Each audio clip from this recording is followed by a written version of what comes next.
Okay, after somewhat long absence because of my traveling, I'm back with my recording, and this time it will be in English, as you can hear, and it's a talk with Jared Gimbel, who I have to admit I don't know very well. I just met him a few times at different polyglot events. But I find him interesting. Just found him interesting at the events and find interesting reading his Facebook. So I guess we'll talk about his interests, mostly about languages, but I hope we'll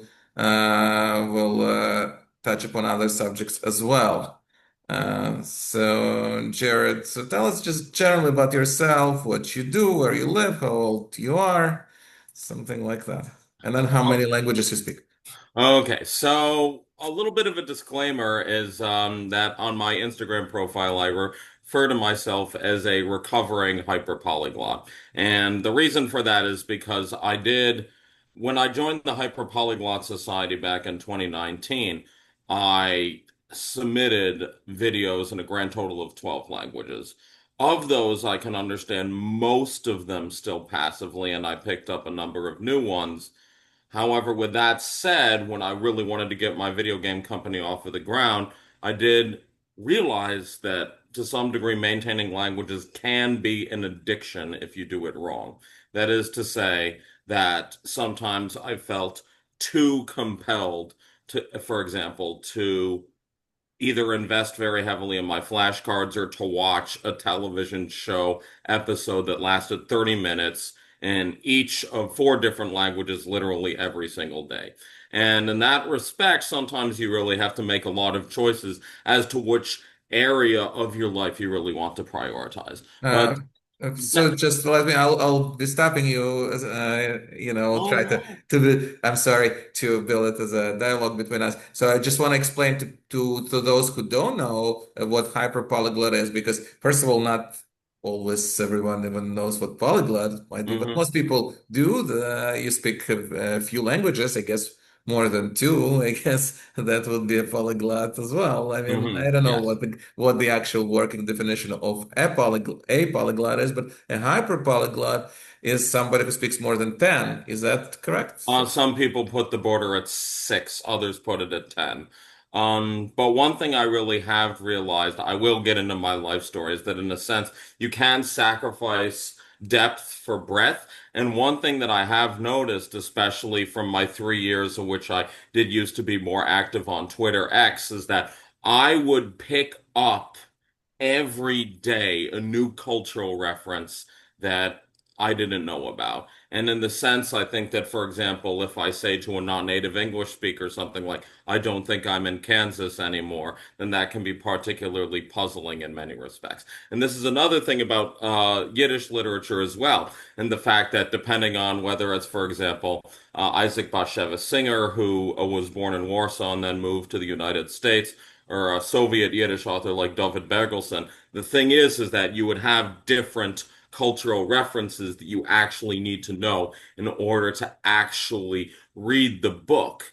And it's worth mentioning that just because you have knowledge of the language doesn't necessarily mean that you have a very, very deep pop culture knowledge of it. And this is one thing I have noticed with some people who constantly attend Mundolingo or actually learn languages via apps such as Glossica or Duolingo and their ilk, is that they will have very good command of the grammar and the breadth of vocabulary. They can put sentences together. However, concerning being able to talk about politics or pop culture, that is a completely blank area of their polyglot brain, so to speak. And this was part of the reason that back in 2022, I decided to focus mostly on my favorite languages, that is to say, Yiddish, Hungarian, Slovak, and Swedish. And because of that, I really realized the more I went to Monolingo that often I had significant blanks and that I really wanted to be more like a spy. That is to say, someone who would be able to mesh into conversations without having to ask, oh, what was that historical incident? Or what should I know about this movie star gossip XYZ? A little bit about my life. After all of that segue, I'm 36 years old. I own a video game company called Kaverini, which in Finnish means like my buddy. And only last week I actually released my sixth video game, which is an educational tool called Soitis the Question Laboratory, which enables you to learn any topic with the power of multiple choice questions and AI. It was inspired by a title I played when I was in elementary school called Treasure Mountain, but I made it a little bit cuter, a little bit darker, and of course, with being able to edit the game files so that you can learn anything. So if you're in medical school, that would be good for you. If you have a child who wants to study geometry on, for example, a third grade level, the program is suitable for them too. As for other things, did you have a question to ask? Well, how long have you been making video games? How long have you been in this field? I started my first experience with coding started in 2015, but ultimately it didn't go very well because the course that I attended was intended for people with far deeper computer science knowledge than I had. And in a sense, things such as float or integer or string, those terms confused me. To explain these to the audience, a float is a number that can or cannot be a decimal. That is to say, 1.00.1 can be a float, but it cannot be an integer. And that has to be 1, 2, 3, 4. And then a string is any set of letters. And Well, so, this subject actually might be familiar to my viewers because, many of them are Russian speakers and, they tend to gravitate toward the computer programming. So oh my. they might know what you're talking about. I don't, but I'm sure many people will. But what were you doing before getting into video games? Like, what did you, first of all, what's your education, like formal education that you have, and then what were you doing after graduating from college, if you indeed went to college? Yes, I did go to college. I attended Wesleyan University in Middletown, Connecticut. I was in this glorified book club called the College of Letters as my degree program. And among its best known alumni of the College of Letters program is Matthew Weiner, the person who created Mad Men, the television series. In a sense, with throughout the various 3 years of the program, you would be asked to read a book every single week and then sometimes write essays about them and discuss the various themes of the book in a King Arthur style round table every single class. So between that, you actually not only get to get exposed to a lot of works, you actually learn how to talk, you also learn how to defend your ideas, and you also learn exactly how to relate to how other people relate to the same works. Before that, I was in cooperative arts and humanities Magna High School. I was in a creative writing program where back when I was in middle school. Okay, so in middle school, I was in a something like a Jewish yeshiva, ages 10 to 14. And while my parents are not Orthodox Jewish themselves, they wanted me and my other siblings to get the sort of education that they themselves did not get. And one thing that happened was our religiosity at home was perhaps on the middle level. That is to say, like, obviously we weren't eating pork or shellfish, but it's sometimes we did, for example, go to pizza restaurants that weren't strictly kosher and things of that nature. However, when we were in school, we were exposed not only to a lot of very important Jewish texts in detail and the very uncensored Cliff Notes versions, but there was also a good deal of dogma as well. And when you're 10 to 14, you don't particularly really know exactly who to trust. And on one hand, we had, for example, the rabbis and the people in the religious program telling us what to believe, and then our parents tried to act as a counterbalance. And Was it a Chabad yeshiva? not only was it not Chabad, they had a very, very strong hatred towards the Chabad because of the Mashiachists, or namely the people that believed that Rabbi Schneerson was the Messiah. Was The it people. Hasidic or not, or a No, it Litvish? was not. It was Litvish. Litvish. It was Orthodox, but not modern Orthodox. Mhm. Let's just simply say that the rabbi who ran it is now in jail. Um, All right. yes. hope not because of child molestation, or is it because of that? It is exactly because of that, actually. All right, okay. I'm not gonna get into more Okay, well, in details that case, we should of drop the what topic. yeshiva it was, or whether Um, I know who you're talking about. But I know you live in Crown Heights now, right? Is that that correct? is correct. Yeah. So does that have anything to do with the fact with the Jewish connection to Chabad or Lubavitch, or you just happen to? I didn't, when I moved to this Crown Heights apartment, I didn't have any explicit connection to Chabad Lubavitch. However, what happened in particular during Passover was that I actually realized that having a lot of kosher restaurants on Kingston Avenue and grocery stores was a huge boon. That is to say that I didn't really have to worry very much about Jewish guilt, or in the case of Passover, I could just simply go to the grocery stores and literally all of the products on them I could buy during Chol Hamoed Pesach without any issue. And that was very helpful. And unlike many of the other Hasidic neighborhoods like Williamsburg or Borough Park, in Crown Heights, you're if they ID you as a non-religious Jew, then they actively want to engage you more. And that's a very, very different dynamic than, in my experience, what you find even in other Jewish neighborhoods, such as areas of northern Manhattan or Flatbush and Midwood. Would you describe yourself as a non-observant Jew? Because you mentioned that you do observe, like you do care about kosher and kosher for Passover. So, what is your level of observance? If you can describe it. Excellent question. I describe myself as just Jewish. I take the holidays very, very seriously, in part because I think they anchor me to stories, they anchor me to ritual and emotions, and also very important social connections that I think have only brought good things. The sort of things that I dislike about religion are dogma, namely this understanding that you must believe this, as well as very, very rigid attachments to systems. And so the thing is that if I choose to not necessarily go off the derech, that is to say, off the path, but rather choose my own path, then that way I can actually engage with my Judaism in a way in which it doesn't impart any bad feelings about a God like wanting to punish me for every little thing. And it was very, very different when I was in high school. I would sometimes be significantly more observant then, even though I was in a public school in New Haven, because I was genuinely worried, oh, maybe if I don't keep the Sabbath perfectly, then God will punish me by making me get bad scores on the SAT.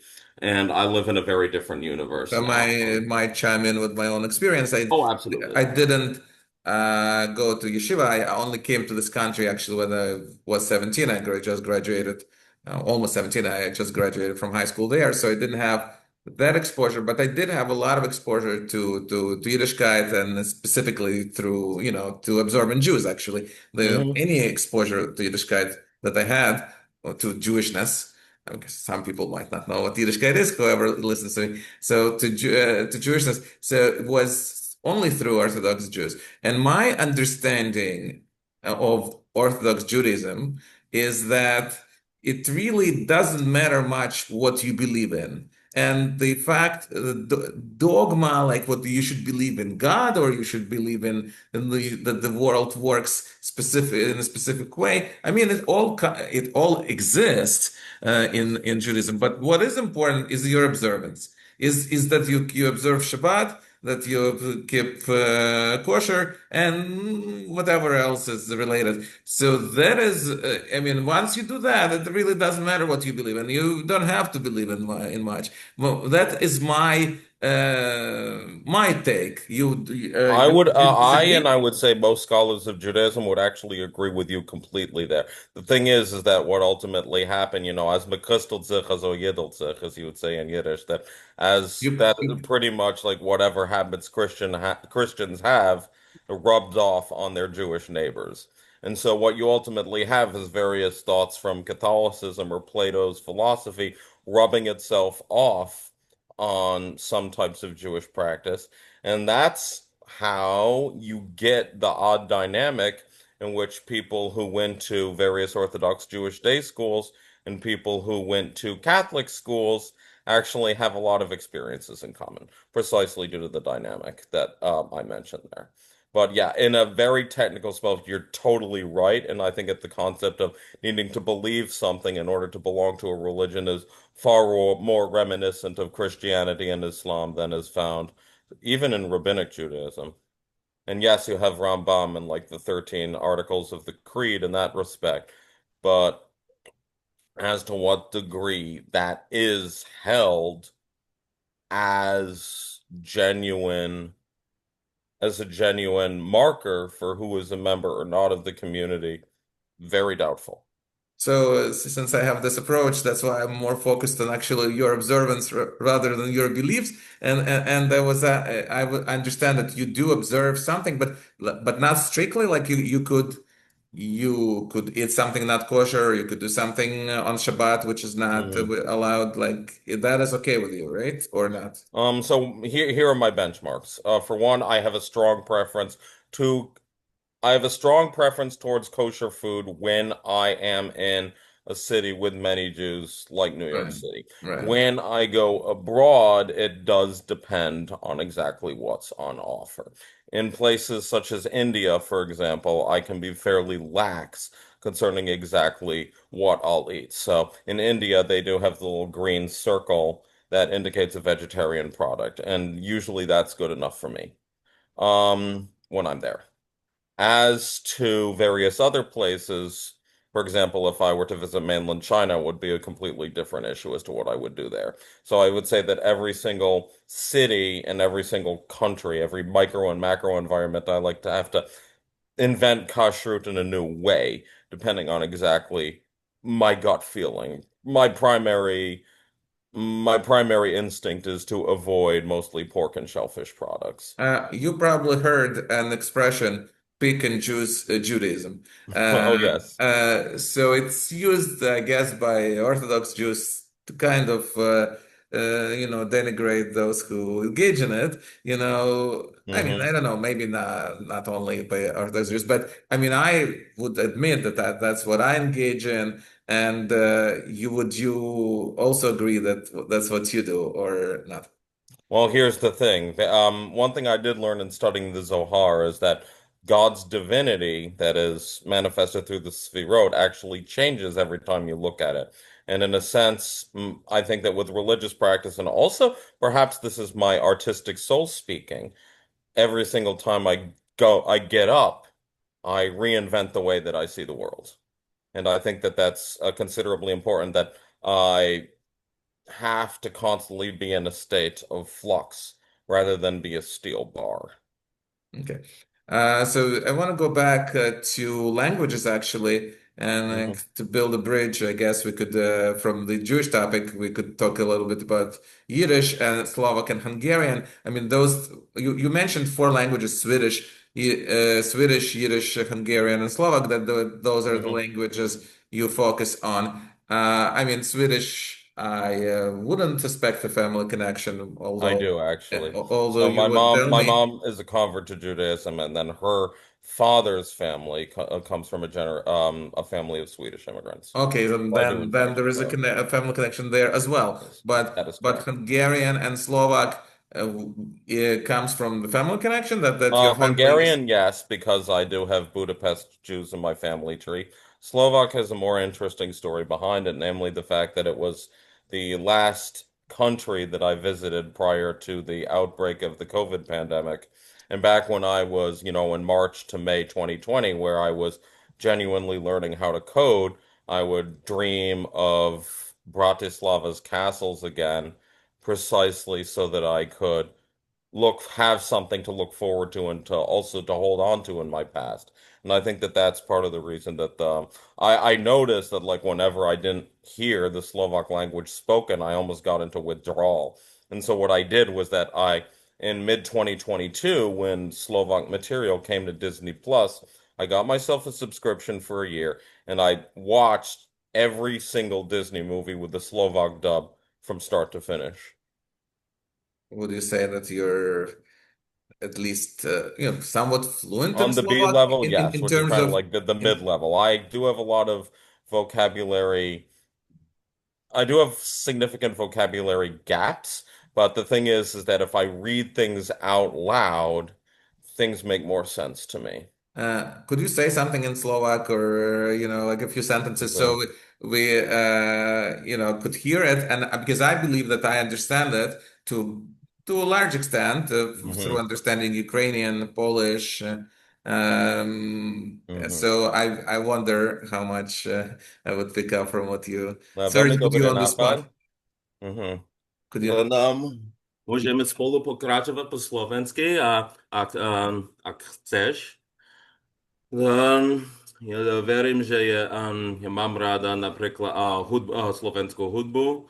Denne ja idem do Kingston Avenue, aby spieval niečo po hebrejsky alebo po anglicky, ale najviac mám rád Miroš Birka a Elan. Could you? I mean, I would say that I understood a lot of the words that you said, but I didn't quite understand everything you were saying. So Yeah. you are like you used the word hudba, and I was That's trying to think music. like That's music, actually. So that's hudba, music. yeah. So Because slovenská hudba, yeah. okay, I Hmm. was trying to understand what that was. I was thinking in Belarusian actually a similar sounding word hulba is Mm. hulat, but it's not music. It's to play. Oh, actually, we have that in Yiddish, like a Julian. Yeah. So Loma So that Julian and I Amen. was Yeah. thinking that you were referring that you were gonna play something. And I didn't Hmm. know that it was music. So it's very impressive that Yeah. Je to that you've niečo iného. mastered the language to such an extent. But I just wanna take it chronologically a little bit. So you grew up with English only in your family, or any Yes, other? that is correct. I did have actually French and Hebrew at home. My father actually dreamed of working in French West Africa. And so what happened was that when we were little kids, he got some tapes to learn French, which ultimately didn't work very much for him, but did in fact work for me and my sister. However, I really didn't learn French to a significant degree until later in life in 2022 when I started working on my second video game, Kaverini Uvira. And Uvira is a township in the DR Congo where I had a number of friends who I made during the pandemic year. And as a bit of a thank you, I made a game inspired by their community in which I could bridge the various cultural gaps that we had from me living in a fairly cushy place in the United States to hearing the reality of their subsistence farmers with the constant threat of rebel warfare over their heads. And in a sense, I also really wanted to show through that game an Africa that wasn't entirely about suffering or starving or war, but that didn't airbrush it out entirely completely. And so that was a very, very difficult challenge. But yeah, so French, Hebrew, and English, although English was the primary language used, all of the other languages I did learn later on in life, including with me living in 5 different countries. So, So Hebrew, I take it you learned in the yeshiva, right? well, here's the thing. Um, The yeshiva that I did go to was somewhat like on the fence with Zionism. Like Enda said, they did Yom HaAtzmaut, Israeli Independence Day, was just a day in which they would not recite Tachanun, which is the prayer for supplication, where you kind of beg God, perhaps I'm explaining this to the audience, and where you beg God. Tachanun means a supplication, and here that you beg God, perhaps almost melodramatically, to put your life in order, and it's not recited on certain days that have a happy feel. And so Yom Ha'atzmaut, Israeli Independence Day, for them was only a day in which they would not recite Tachanun and no other celebrations. Um, and but let's just simply say that the Hebrew that we did learn was entirely of a liturgical variety, perhaps not unlike how people in Catholic school would deem Latin. And also, like I had from my understanding, is that some Muslims that learn Arabic, they do it primarily in a passive way too, in a similar way. So, spoken Hebrew came later on in life when I studied abroad in Jerusalem, and that was my sophomore year of college. And it was fairly tough because Israelis are very notorious straight talkers and they say everything that they mean. And if you're an American, then you're fairly shocked by this mentality because you're usually used to, oh, would you please? Oh, we need improvement in this respect. You really have to couch every variety of criticism with a whole lot of Like you might want to say, soothing. you might want to consider instead of like, like for example, take a shower, you might want to consider taking a shower or something like Yes, that. that's correct. Yeah, and I think some of it has to do with I in the United Kingdom, I think this is still very much the case. And interestingly, I when I was in Poland as well, the straight talking was also something that they were very proud of too. I've also heard the same thing about the Netherlands, which I've only been there as a tourist.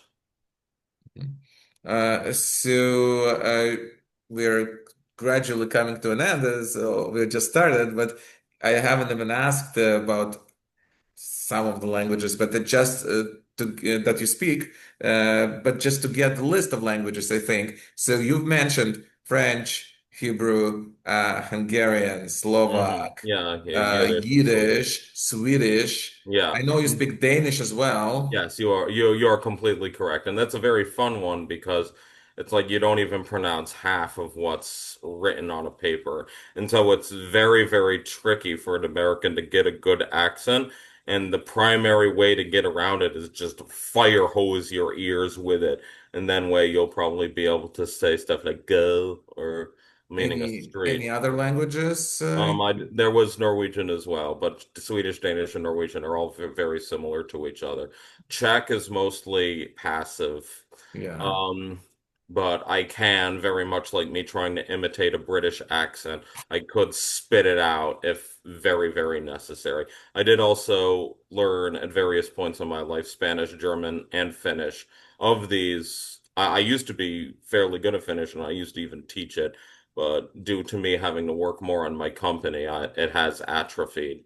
And for popular languages such as Spanish and German, it's a little bit difficult to avoid hearing them on the street. I'll just put it that way. And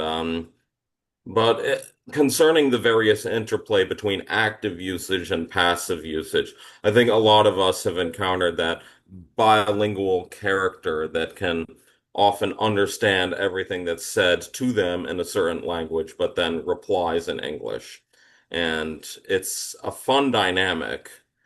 And I think that if you're a recovering hyper-polyglot like me, what happens is that for many of these languages in which you feel like you have to give up studying them because you need to build your company, you need to work on composing music, you still have that passive Let me just ability. make sure I understood what recovering polyglot meant, and then Oh, gladly. our listeners would too. So you mean that you've decided to focus on fewer languages. That That's is why correct. you call yourself recovering hyper polyglot. Because if you just were hyper polyglot, you would keep, I guess maybe expanding Yes, your that's correct. your language And base. that's very true. And I think for dating or business considerations, I am willing to add like one or two more, but it would depend very much on how much I genuinely need the money or the relationship. That's where, how do you say, Otling de Hun Bakob, and that's where the dog is buried. Right. I just want to ask you a little bit about actually learning a language. Oh, yeah. So, what do you do? Or it depends on the language, or is there any approach, method to your madness, so to speak? The most important method is this, and I think it's one a lot of people don't get. The human brain has evolved in a way in which hearing the language is far more useful to imprint stuff in the brain than reading it because writing is very young. And so I tell my students constantly, if you want to get good at a language, you always prioritize some sort of listening. And the Well, thing it is, actually an easy advice to follow. It takes much less effort than with the reading, learning to read and reading itself. yeah, that's very true. And the thing is that you always have to couple what you read, especially at the beginning, with some sort of sound. And another thing that's very, very helpful with accents, and I think this is helpful at any level, including people who have learned English to the C2 level, how to imitate accents. You want to imitate a certain person who speaks that language or the accent in general, as you imagine, almost cartoonishly over the top. That is to say that you want to almost mock the accent with how strongly you imitate it. And that's actually how you learn how to sound like a native, It's if that's what you interesting want. that I've noticed generally by Americans that first of all, and on average, I think Americans know fewer languages That's than others. And but even if they speak a foreign language, it's usually with a very thick accent. So I guess they don't follow your advice, or it's not a correct observation. Yeah. Uh, Well, I think it depends on exactly what they needed it for. Like on the other hand, you do have the Mormons, for example, yeah. who very much specialize in language learning, and my understanding is that almost all of them that I have met have been Americans. And the thing is that they manage to learn the language by sheer what I call fire hose exposure. And they do another thing as well, in which they often are, as noted in the Book of Mormon musical, they're in pairs, which means that there's someone, for example, who has been on the ground in a place like Norway or Germany, for example, is teaching their partner constantly about the culture, about things to avoid, exactly how to intone everything. And as a result, it's almost like you copy paste someone's skills. You can try to do that even if you're not Mormon, but the thing is that you have to often find like either have a very good friend, your spouse, or a certain celebrity character or YouTuber who you want to try to imitate as much as possible. So that Mormon method is possible even if you don't have that partner. You just simply need to find another creative way to implement it. Does that So make sense? basically, to recap what you said, the key is to listen. I mean, to be exposed to the language, but I mean, you can not always be exposed by living in the country. So expose yourself by listening to the language and repeating what you hear, trying to imitate the speaker as much as you can. That is correct.